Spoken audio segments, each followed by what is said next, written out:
Hala ka, Jepoy, ano na naman ginawa mo? Ano kasi, kanina nakita ko yung cellphone ni Joanna nakakalat-kalat sa classroom namin. Kanina to cellphone? Kay Joanna cellphone yan. Tago natin, tara. Oh, ikaw na lang. Yoko. O sige, basta huwag yung sasabihin na nasa akin ha. Sige. O ba't mo kasi tinago? Wala, trip ko lang. O pagkatapos nun, ano na nangyari? Ayun, hinahanap ni Joanna yung cellphone niya sa amin tsaka sa mga klase ko. Kuya Jepoy, nakita mo ba yung cellphone ko? Hindi namin nakita. Diba hindi natin nakita? Oo, hindi ko alam. Hindi namin nakita. Hindi namin nakita yung cellphone mo. Hala, saan na napunta yung cellphone ko? Ibigay niya na yun. Uy, yung cellphone daw ni Joanna, ibigay niyo na. Hala, lagot kayo. Umiyak na si Joanna, bigay niyo na yun. Tinago po nila cellphone ni Joanna. Class, sino kumuha ng cellphone ni Joanna? Umamin na. Walang gustong umamin, ha? O sige, walang uuwi hanggat di nababalik yung cellphone na yun, ha? Meanwhile, Wala pa rin amin? O sige, papakalkal ko rin mga bag nyo, ha? Ma'am, ito po. Joanna, yun ba yung cellphone mo? Opo. O sige, pwede na kayo umuwi lahat. Except Jepoy, maiwan ka dito. Yan, ko kasi deserve. Di wow. Guys, may kwento ako sa inyo. Ano yun, Jepoy? Tsaka bakit pawis na pawis ka? Oo nga, ano nangyari? Ganito kasi yun. Natulog ako ng hapon kasi pinapatulog ako ni mama. Jepoy, matulog ka na muna para lumaki ka naman. Apa.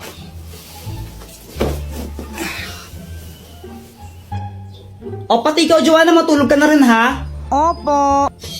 Mainit talaga nun kasi summer na, pero okay lang kasi nakatutok naman sa kanyang electric fan eh. Okay na sana yung tulog ko, kaso nga lang, may nagpatay ng electric fan bigla. Sobrang init nun, pawis na pawis talaga ako ito. Tapos, pagkagising ko, nakita ko si Joanna. Tapos si Joanna ba yung sinisi mo nung nagpatay ng electric fan? O anong ginawa mo nun? Inaway ko lang siya. Sinong nagpatay ng electric fan? Joanna, ikaw nagpatay ng electric fan, no? Ang init-init, visit ka talaga, susundukin kita. Nakapatay niyan, no? Papunta ko dito. Kunwari ka pa, ikaw nagpatay, no? Huwag ka nang magsinungaling, sinungaling ka talaga. Sure ka? Oo, 1,999% sure ako. Hindi ko yan pinatay. O sige, mamatay na sana yung nagpatay ng electric fan. Hala, isusumbong kita. Si mama yung nagpatay ng mga electric fan eh. Lagot ka. Oy, sandali lang. Sobrang nagulat ako nun. Si mama pala yung nagpatay ng electric fan. Kaya kinakabahan ako kasi sinabi ko yun. Tapos sinumbong pa ako ni visit na Joanna. Mama, di ba ikaw po nagpatay ng mga electric fan? Oo anak, pinatay ko muna yung mga electric fan kasi nagwawalis ako, baka pa rin yung mga alikabok. Pero kung nahihitan kaya si Dinyo na, sige. Sabi po kasi ni Kuya Jepoy, mamatay na daw po sa nagpatay ng electric fan niya. Akala ko po kasi si Joanna yung nagpatay ng electric fan kaya ako sinabi yun. Anong ginawa ng mama mo? Pinalo niya ako sa puwet. Guys, may sasabihin ako. Ang hirap pala maging mabait na bata. Hoy Jepoy, wag ka nang umiyak, kapapalo ka sa akin, tignan mo. Ganito kasi yun. Sabi ni mama sa akin, ayusin mo yung daba mo. Pasaway ka kasi, pasaway ka. Ang batang mabait, hindi napapalo sa puwet. Tandaan mo yan, ha? Opo. Kaya simula nun, nagpakabait na talaga ako. Tumutulong na ako maglinis ng bahay. Mama, tapos na ako magwalis. Mama, naubos ko na po yung gulay. Aba, Jepoy, very good ka na ngayon, ha? O sige, pagpatuloy mo. Kumakain na rin ako ng gulay kahit ayoko ng lasa. Tapos natutulog na ako tuwing hapon. Sip-sip. Buti pa si Jepoy mabait na bata o tutulog ng hapon, sumusunod. Ikaw, Joanna, matulog ka na rin. Mama, ayoko. Oh, pasaway na bata ka ha. Tinuloy-tuloy ko lang yun hanggang sa isang araw. Ano, ready na ba kayo? Aalis na tayo. Mama, si Kuya Jepoy tulog pa eh.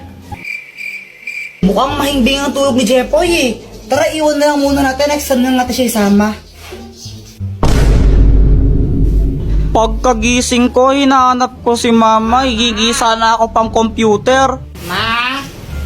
Lumabas ako tapos nakita ko tong mga marites na to. Tita, nakita niyo po ba yung mama ko? Ay, umalis! Pumunta ng SM! Hindi ka sinama? Kala ko, nasa labas lang sila. Nag-SM pala sila, iniwan nila ako. Kape, naglalaho sa delen. Ninais ko mapalapit sa'yo. Ninais ko malaman mo ng mga pag-ihera. Shout out nga po pala kay James Ann Montaya. Di ko po alam kung Jans or James Montaya. Basta ito po siya. Nakita na po kami niyan. Kay Tanggol Juliana, tsaka po kay Charmaine de la Cruz. Thank you po sa inyo. Subscribe na po kayo sa YouTube channel ko. Ba't ano ba? Sama kayo ng babae mo! O Jeff, ano nangyari sa inyo? Ewan ko ba doon kanina? Okay naman kami. Push na, push na. Ayun, panalo. Nice one! Ang galing mo! Ang init! Yan nga eh. Gusto mo ng drinks? Sige, sige. Bibili mo ako. Sige. Ano bang gusto mo? Kahit ano.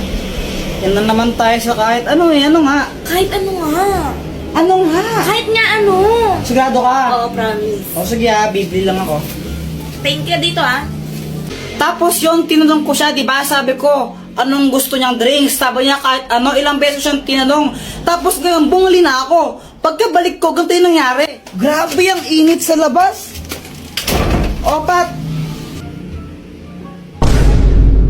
O, ba't ganyan ka makatingin? Ayaw mo ba?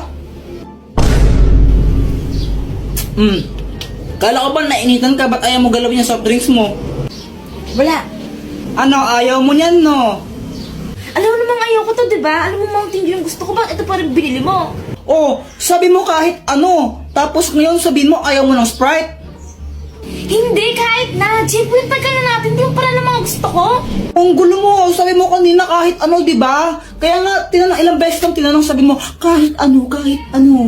Mountain Dew nga yung lagi kong binibili, diba? Siguro ito favorite to ng babae mo, no? O, ba't nagkaroon na naman ako ng babae ngayon? Hindi, huwag ka na magsinungaling. Favorite to ng babae mo, diba? May babae ka eh. Ay, ang gulo mo naman. Babaero ka talaga. O, di ba para siyang abnormal? Tapos pinagkamalan pa ako, may babae ako. Tapos ngayon, binuhusan pa niya ako ng Sprite. Guys, tignan niyo to. Uy, uy, ang ginagawa mo? Nag-tiktok, diba, halata? Sungit mo ah. Tara kayang tayo sa labas. Ayoko, ikaw na lang. Lo, bili lang tayo ng merienda. Ayoko nga. Ulit ka?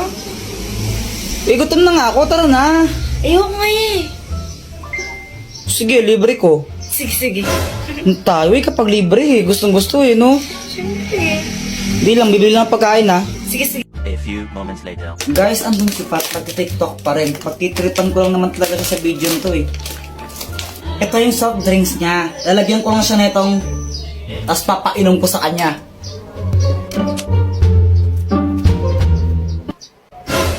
Mag-like and copy link para happy. Pat! Pat! O, ito na yung pagkain mo. Wow. Kunin ko lang soft drinks mo ha. Pat, oh. Bakit bumubula to? Wala lang, na-shake ko lang kanina yan. Ano si? Kulit tayo. Bawas na to, tsaka may laway ko na to.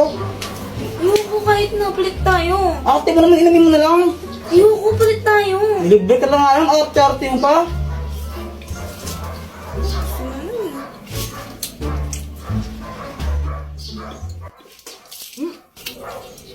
Ba't ganyan yung lasa. Ubusin mo yan. Nilagyan mo ng to, tapos di mo kaya ubusin. Sasayang ka ng pera. Madaya ka! Pat, talaro tayo. May ginagawa ako. Sige na, huwag ka ng arte. Ang kulit mo naman, may ginagawa nga ako eh. O sige, pag natalo mo ako, sa'yo na itong 500 na to, game ka. O sige, sige. O tara, tara. Ganito lang yan, Pat, no? Di ba may arena dyan? Sa loob niyan, may barya. Gagawin natin, hihipan lang natin yan. Tapos paunahan tayo makahanap ng barya. Pag naunahan mo ako, sa'yo itong 500 pesos na to. Wow, sige, sige, game. Sa akin yun ha, pag nanalo ako ha. Oo, yun o, nakalagay naman dyan o. Game, 1, 2, 3, go! Wala talaga kanilagay da barya sa plato niya at di scripted ang part na to.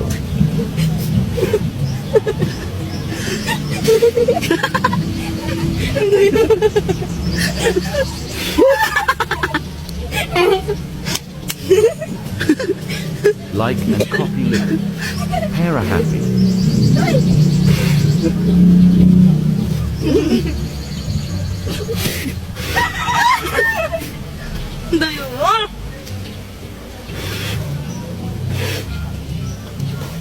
Ayun! Paano ba yan? Ako na nauna! Wala naman to laman eh. Madaya ka. Asa na yung 500 sa akin na to? Daya mo. Hala ka, Jepoy, ano na naman ginawa mo? Ano kasi, kanina nakita ko yung cellphone ni Joanna nakakalat-kalat sa classroom namin. Kanina to cellphone? Kay Joanna cellphone yan. Tago natin, tara. Oh, ikaw na lang. Yoko. O sige, basta huwag yung sasabihin na sa akin ha. Sige. O ba't mo kasi tinago? Wala, trip ko lang. O pagkatapos nun, ano na nangyari? Ayun, hinanap ni Joanna yung cellphone niya sa amin tsaka sa mga klase ko. Kuya Jepoy, nakita mo ba yung cellphone ko? Hindi namin nakita. Diba hindi natin nakita? Oo, hindi ko alam. Hindi namin nakita. Hindi namin nakita yung cellphone mo. Hala, saan na napunta yung cellphone ko? Ibigay niyo na yun. Uy, yung cellphone daw ni Joanna, ibigay niyo na. Hala, lagot kayo. Umiyak na si Joanna. Bigay niyo na Ma'am, yun. tinago po nila cellphone ni Joanna. Class, sino kumuha ng cellphone ni Joanna? Umamin na. Walang gustong umamin, ha? O sige, walang uuwi hanggat di nababalik yung cellphone na yun, ha? Meanwhile, Wala pa rin amin? O sige, papakalkal ko rin yung mga bag nyo, ha? Ma'am, ito po. Joanna, yun ba yung cellphone mo? Opo. O sige, pwede na kayo umuwi lahat. Except Jepoy, maiwan ka dito. Yan, ko kasi, deserve. Di wow.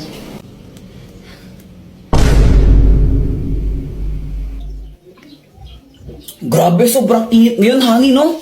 Honey, bawal-bawalan mo nga si Jepoy sa panonood yan ng Encantadia. Ha?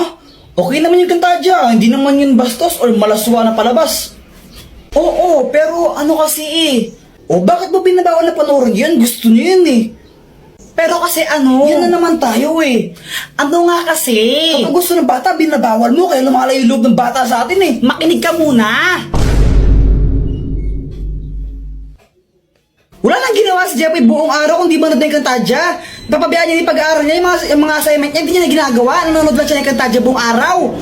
Ganun ba? Ba't di mo sinabi agad? Kaya nga pagsabihan mo ngayon na, kung di tatamaan ka sa akin. O sige, ito na. Babawalan ko na. Sige pa.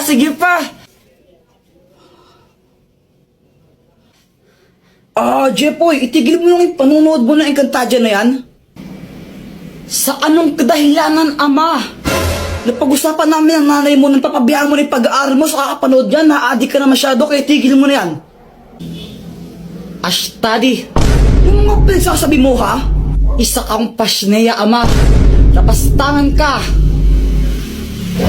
Oh! Kamusta? Ano nangyari? Ayun, pinatulog ko muna.